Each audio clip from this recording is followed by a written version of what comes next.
Good morning, Helldivers. Today we're going to talk about another build video, but first we got some housekeeping to do. Housekeeping item number one. I know a lot of you are asking, where's Lady Liberty? And to that answer I have, she's right here, and she's getting huge. She's getting real big. And then number two, if you guys like Helldivers 2 content, that's the only thing I do on this channel, so do the YouTube thing, subscribe, like, and let's get on to the video. All right, so the build we're gonna do today is gonna be called the Incinerator. Okay, she needs to be put down. Okay, yeah, build we're doing today, it's called the Incinerator. As you can probably imagine, it's gonna be everything fire. Let's preface this by saying the builds I plan on doing videos for, and in general, not necessarily gonna be meta for Helldive mode. I kind of want to go with theme and like fun over those decisions. So some of these will be viable at Helldive mode, but at the very least these should be good for the missions that you can get super samples and just be a fun good time. And yeah, stick around to the end. I got a little efficiency chart that I made myself, and charts mean science, and you can't argue with science. So let's get into the video. You're gonna see a lot of cuts because she likes to chew on shit in the background, so there will be that as well. All right, before we get into the kit, let's go over some just general strengths and weaknesses. I would not recommend this against the bots right off the bat. It's just gonna be bug related. Again, I like fighting the bugs more. So the first thing that's up is your primary weapon, the Incinerator Breaker. This thing is made for cooking the bugs. This will take out basically everything that doesn't have heavy armor. You just got to give a little ground. This is not a gun you charge in with, because one of the weaknesses with this build is lighting yourself on fire. And if you go charging in, lighting everything on fire, you're going to get a hunter or something that's going to end up jumping at you on fire and light you on fire.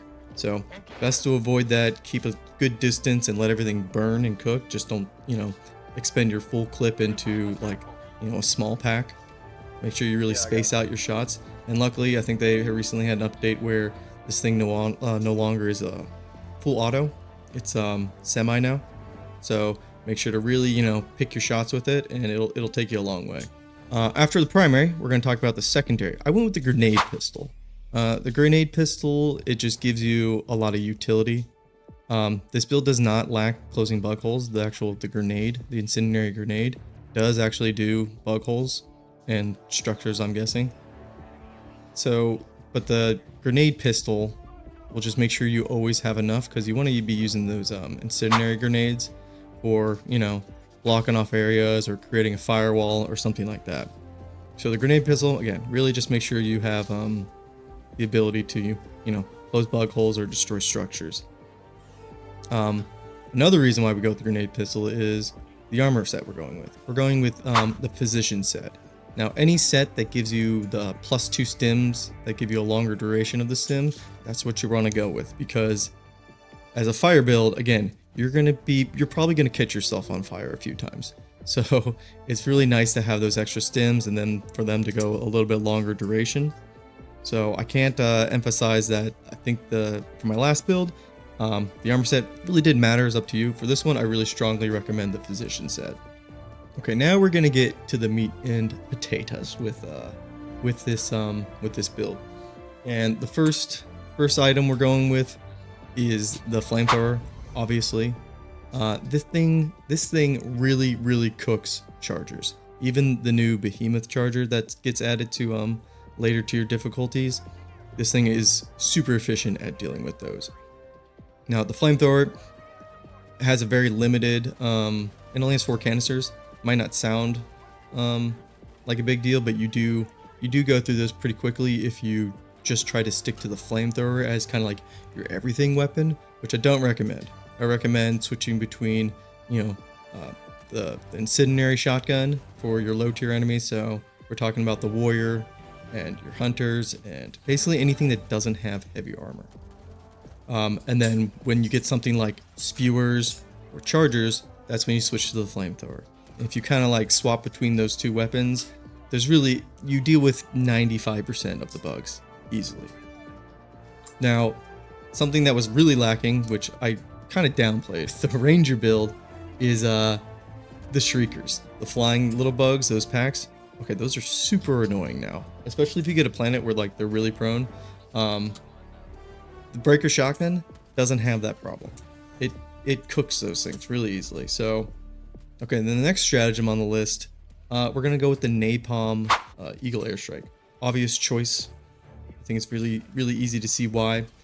This thing's great. You get plenty of uses out of it. The eagle cooldown once you use all your charges, really not that bad. It creates that, you know, wall of fire, which really sets up a nice basically deterrent for bugs. Anything that walks through it, dead usually. So that's why the napalm strike's really good. Also, it does impact damage as well, so you can use this to damage something like a bile titan, and we'll get to the bile titan. But yeah, this thing can be used to damage it. I wouldn't recommend it necessarily because I do think it's better for those packs and those bug holes coming up. We're gonna get something for your backpack slot. Now, I choose the jetpack just for mobility sake, because with this build, it is very much you wanna, you know, lay down some fire, either your napalm, flamethrower, your incendiary shotgun, and then you kind of want to create distance to let the bugs burn.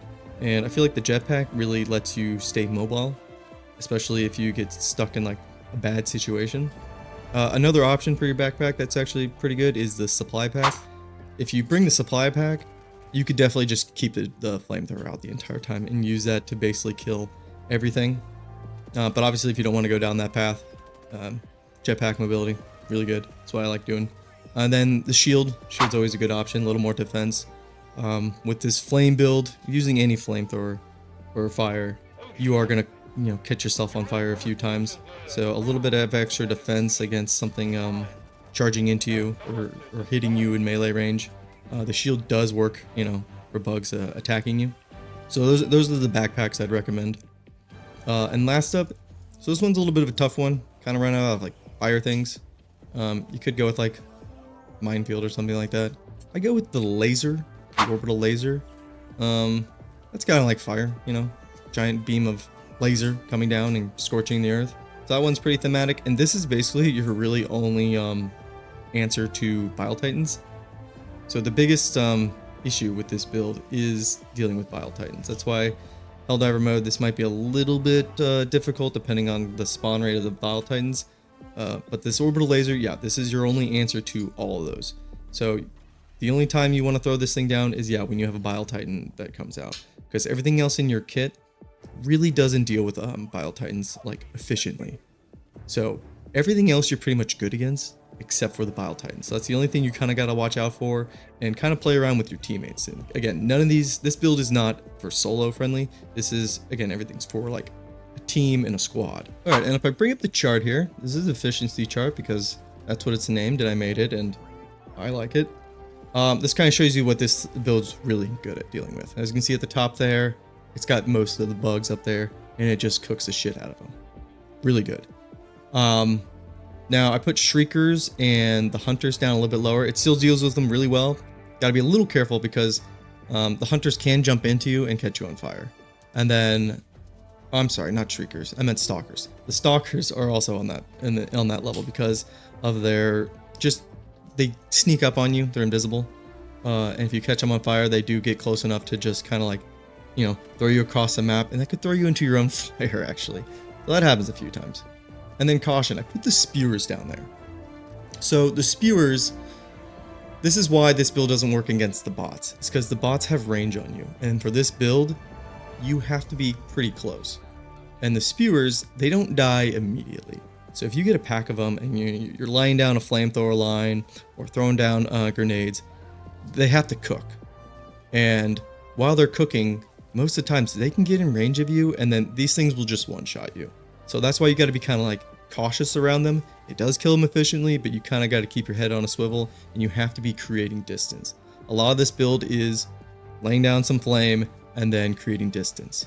So keep an eye out for them. And then I put bile titans down to the bottom of get the fuck out because you only have one answer for them in the orbital laser, and you only have 3 uses for that. So yeah, the strengths and the weaknesses with this build. Strengths, I mean, you can see them. This thing cooks every type of bug except for the Bile Titan.